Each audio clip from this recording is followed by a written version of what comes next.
سلام كمي كان يغم كبرت تعزبتي لومي بزعب حدا اب هيوتنا معلتوي زقات منا عبي فتنا خنزاربينا نسو دما نزي يخبروها سوات بخمي تحزوم زبليو ابزع حلمزي كبرن معرقن بلمانو وي بناصا زعدل هيابا يكونن علم ورقاو سحل الداليا انكا كبرتكا الى اتبكن ايكونن نسخة كساب زي تقادل كالون بالحت زي تتقم كالون ማንም ሰብ ብናጻ ኣይረክበካንዩ መብዛሕትኡ ግዜ ሰባት ኣብ ዙርያኻ ኮይኖም ክዕዘቡኻ ከለው ክንደይ ዝኣክል ሰናይ ልቢ ከም ዘለካ ዘይኮነስ ክንደይ ዝኣክል ጽኑዕ ስነ ልቦናን ስትራቴጂን ከም ዘለካዮም ዝረዩ ሰባት ከምቲ ንስኻ ብገርህነትካ እትሓስቦ ጽቡቕ መንገዲ ኣይኮኑን ዝጓዓዙ ኣብ ታሪኽ ወዲ ሰብ ብዛዕባ ስልጣን ሓይልን ሰብኣዊ ባህርያትን ብዓሚቕ ብምጽናዕ ዝፍለጥ ሓደ ዓብይ ጠቢብ ኣሎ ንሱ ድማ እቲ ኢጣልያዊ ፈላስፋ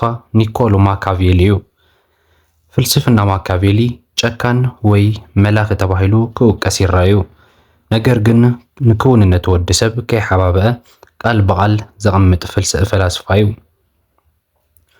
ሎሚ ንዓኻ ዘየኽብሩኻ ቃላት ዝድብርልካ ክብርኻ ዝትንክሁ ወይ እውን ብትሑት ዓይነት ዝርእዩኻ ሰባት ብኸመይ ብስትራቴጂን ብስነ ልቦናዊ ብልሓትን ከም እተንበርክኾም ዘርእዩ ሸውዓተ ሓያላት ነጥብታት ብሰፊሕ መብራህርሂ ክንሪኦም ኢና ነዞም ነጥብታት እዚኦም እንተተግቢርካዮም እቶም ሎሚ ዘየኽብሩኻ ዘለው ሰባት ጽባሕ ድንበርካ ከይሓልፉ ክጥንቀቑን ክፈርሑን ከኽብሩኻን እዮም ቀዳማይ ነጥቢ ስቕታ ብዝግባእ ልመድ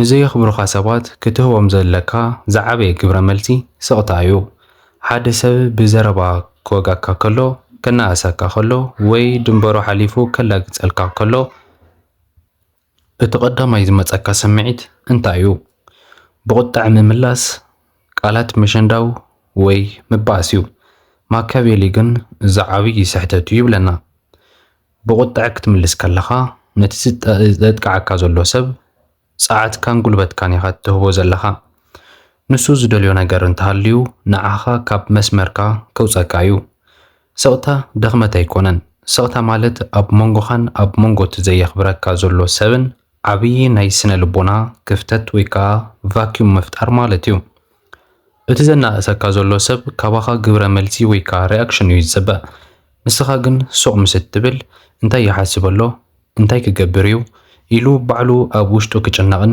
ክፈርሕን ይጅምር ኣብ ስራሕ ቦታኻ ወይ እውን ኣብ ማሕበራዊ ህይወትካ ሓደ ሰብ ንዓኻ ንምንዓቕ ላግፂ ዝመልኦ ዘረባ እንተተዛሪቡካ ብቁጣዕ ኣብ ክንዲ ምምላስ ንሓፂር ሰንከንድታት ሱቕ ኢልካ ብስርዓት ዓይኒ ዓይኑ ተመልከቶ ድሕሪኡ ዋላ ሓንቲ ከይመለስካሉ ናብ ስራሕኻ ተመለስ እዚ ስቕታ እዚ ካብ ሚእቲ ቃላት ንላዕሊ ሓይሊ ኣለዎ ንሳቶም ክርድእዎ ናብ ዘይክእሉ ናይ ስነ ልቦና ደረጃ እዩ ዘብፅሖም ስቕታ ማለት ንስኻትኩም ካባይ እትረኽብዎ ግብረ መልሲ የብልኩምን ኣነ ኣብ ናተይ ዓለም እዩ ዋጋይ ዝብል ሓያል መልእኽቲ እዩ ዘለዎ ካልኣይ ነጥቢ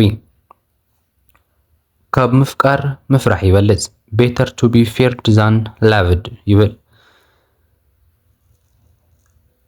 ማካቬሊ ኣብቲ ንጉስ ዝተባሃለ ፍሉይ መፅሓፉ ሓደ ህቡብ ጥቕስ ኣለዎ ክትፍቀርን ክትፍራሕን ክልቲኡ እንተዘይክኢልካ ካብ ምፍቃር ምፍራሕ ይበልፅ ይብል እዚ ማለት እንታይ ማለት እዩ ኣብዛ ዓለም እዚ ንኹሉ ሰብ ጽቡቕ ክትከውን ንኹሉ ሰብ ክትሕጉስን እንተፈቲንካ ሰባት ክንዕቑኻን ከም ድለዮም ክጥቀሙልካን ዓብይ ዕድል ኣለዎም ሰባት ነቲ ብሕያውነቱ ጥራሕ ዝፍለጥ ሰብ ይንዕቑዎዮም ነቲ ድንበሩ ዝሕሉ ጽኑዕ ውሳነ ዝውስን ሰብ ግን ይፈርሕዎን የኽብርዎን እዮም እዚ ፍርሓት እዚ ማለት ሰባት ኣሸበርቲ ክንከውን ማለት ኣይኮነን እዚ ፍርሓት እዚ ናይ ክብረት ፍርሓት እዩ ሰባት እዚ ሰብ እዚ ድንበሩ እንተሓሊፈዮ ጽኑዕ ውሳነ ካብ ምውሳን ንድሕሪት ኣይብልን እዩ ኢሎም ክፈልጡ ኣለዎም ዘየኽብረካ ሰብ ሙሉእ በሙሉእ ክትሐጉሶ ወይ ክትከናኸኖ የብልካን ሓደ ሰብ በደል ከም ዝፈጸመ እንዳፈለጠ እንተደጊሞ ካልኣይ ግዜ ብገርህነት ምሕላፍ ዋጋ የብሉን ንሳቶም ንዓኻ ንምውዳቕ ውዲት ክሰርሑ ከለው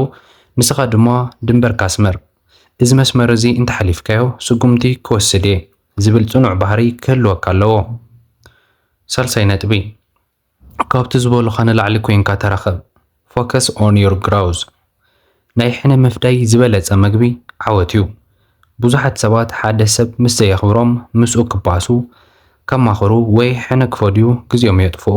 ማኪያቬሊ ግን ሓደ ሓያል መራሒ ኣብ ዕንቅፋታት ዘይኮነስ ኣብ ረብሓኡን ኣብ ራእዩን ጥራሕ እዩ ትኹረት ክገብር ዘለዎ ይብለና። ነብሲ ወከፍ ምስቶም ዘየኽብሩኻ ሰባት እተጥፍኣ ደቂቕ ካባኻ ዝተሰርቀት ክብርቲ ግዜ እያ። እቲ ዝበለፀ ሕነ ምፍዳይ ንሳቶም ኣብ ዘይረኽብዎ ደረጃ ፍልጠት ሃፍትን ዓወትን ክትበፅሕ ከለኻ እዩ። ንሳቶም ብዛዕባኻ ሕማቕ ክዛረቡን ከናእሱኻን ከለዉ ንስኻ ግን ጻዕድካን ኩሉ ናይ ነብስኻ ምዕባይን ፐርሰናል ግሮዝ ኣውዕሎ። ንሳቶም ብትሑት ደረጃ ክትተርፍ ክጽበዩኻ ከለዉ ንስኻ ግን ብስራሕኻን ብዓወትካን መልሲ ሃቦም። ንሳቶም ብዛዕባኻ ክዛረቡ ከለዉ ንስኻ ፀወታኻ ወይ ከዓ ስራሕኻ ቀጽል። እዚ ድማ ንሳቶም ዘይኮኑስ ንስኻ ምዕዋትካን ላዕለዋይ ኢድ መሓዝካን ዘረጋግጽ ዓብዪ ብልሓት እዩ ይብለና። ራብዓይ ነጥቢ ብተግባርካ ጥራሕ ተዛረብ win through actions not arguments ይብለና። ኣብዚ ሓደ ዓብዪ ናይ ዳርክ ሳይኮሎጂ ብልሓት ክነግረኩም። ምስ ዘየኽብሩኻ ሰባት ፈጺምካ ክትከራኸር ኣይግባእካን። ሓቅነትካ ከተረድእ ኣይትፈትን። ክትከራኸር ከለኻ ነቲ ሰብ ንዓኻ ንምስዓር ዘለዎ ናይ ውሽጢ ድሌት ኢኻ እተበራብሮ ዘለኻ። ብዘረባ ሰብ ክትእምን ኣይትኽእልን ኢኻ። ምኽንያቱ ሰባት ዝሰምዑኻ ብናቶም ናይ ቅንኢ ወይ ናይ ትዕቢት መነጽር እዮም። ማኪያቬሊ ከም ዝብሎ ሓቀኛ ሓይሊ ብሓይሊ መንገዲ ወይ ከዓ ተግባር እዩ ዝሰርሕ። ስምዒትካ ከይቆጻጸረካ ተጠንቀቕ፣ ተረጋጋዕ። ሓደ ሰብ ክስዕረካ ዝገብሮ እቲ ናትካ ምርግጋእ ንጽህናን ጥንካረን እዩ።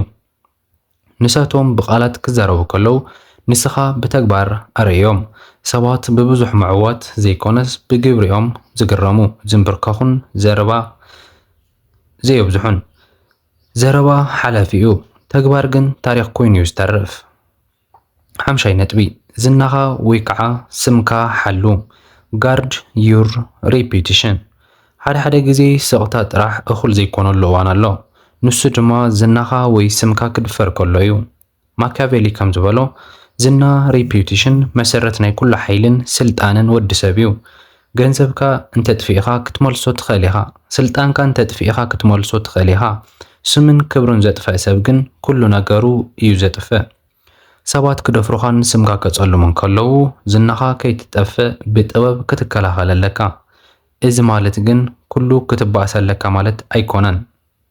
እዚ ናይ ብልሓት መሳርሒ እዩ።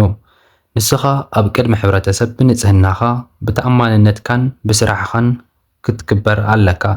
እቲ ንሳቶም ክፈጥሩልካ ዝደልዩ ናይ ሓሶት ምስሊ ባዕሉ ክፈሽል እዩ። ናትካ ኣወንታዊ ባህሪ እቲ ዝበለጸ ናይ ምክልኻል ብልሓት እዩ። ዓለም ንዓኻ ክትሐጉሰካ ትደልያ፣ ግን ውሽጥኻን መንነትካን ባዕልኻ ክትፈልጦን ክትሕልዎን ኣለካ። ሻድሻይ ነጥቢ ግዲ ዘይብልካ ኹን ዘ ሮል ኦፍ ኢንዲፈረንስ። እዚ መበል ሻድሻይ ነጥቢ ናይ መወዳእታን ናይ ሓይሊ ጫፍን እዩ። ንሱ ድማ ግድነት ዘይምሃብ እዩ። ምንም ከም ዘይገደሰካ ኮንካ ተመላለስ። ሰባት ብዛዕባኻ ስለ ዝጨነቖም ወይ ስለ ዝቐንዑ እዮም ዘየኽብሩኻ። ንስኻ ግን መንነትካ ንምርግጋጽ ኣብ ሰባት ኣይትጸጋዕ። ካብኣታቶም ተጸባይ ኣይትኹን። ኩሉ ግዜ ሕርቃን ወይ ኩናት እንተትሰሚዑካ ፈጺምካ ስምዒትካ ኣይተርእዮም። እዚ ደረጃ ዳርክ ሳይኮሎጂ እዩ። ምንም ከም ዘይደለኻ ግዲ ከም ዘይብልካ ክትሪኦም ከለኻ ካብቲ ናቶም መዐቀኒ ስታንዳርድ ትወፅእ ኣለኻ ማለት እዩ። ንሳቶም ንዓኻ ንመንዓቕ ዝገብርዎ ጻዕሪ ዋጋ ከም ዘይብሉ ክርእዩ ከለዉ እቲ ናይ ሓይሊ ኢድካ ናብ ኢድካ ይመጽእ። ኣብዚ ደረጃ እዚ ሰባት ዋጋኻን ክብረትካን ይርድኡ። ፍጹም ስምዒታዊ ኣይትኹን። ምርግጋእ ዓብዪ ናይ ዓወት መሳርሒ እዩ። ተረጋጊዕኻ ሓሳባትካ ክትገልጽ እንተኽኢልካ ድማ ልዕሊ ኩሉ ዓወትካ ተረጋግጽ ኣለኻ ማለት እዩ። ሻውዓይ ነጥቢ ብጥበብን ዓርሰ ምርግጋእን ተጠቐመሎም። ሰባት መብዛሕትኡ ግዜ ስነ ስርዓት የብሎምን። ብናይ ሰባት ግዜያዊ ባህሪ ክትገረም የብልካን። ሰባት ክደፍሩኻ ከለዉ እቶም ኣንጻርካ ዝነበሩ ድልድላት እዮም ዘፍርሱ ዘለዉ። ዓለም እንታይነታ ክሳብ እትፈልጥ ባህሪ ሰብ ንምቕያር ኣይተጻዓር። እቲ ኩነታት ክሳብ ዝመዓራረየልካ ግን ተረጋጋእ። ምኽንያቱ ንሳቶም በቲ ገዛእ ቁጣዕኦምን ትዕቢቶምን ባዕሎም ክፈርሱ እዮም።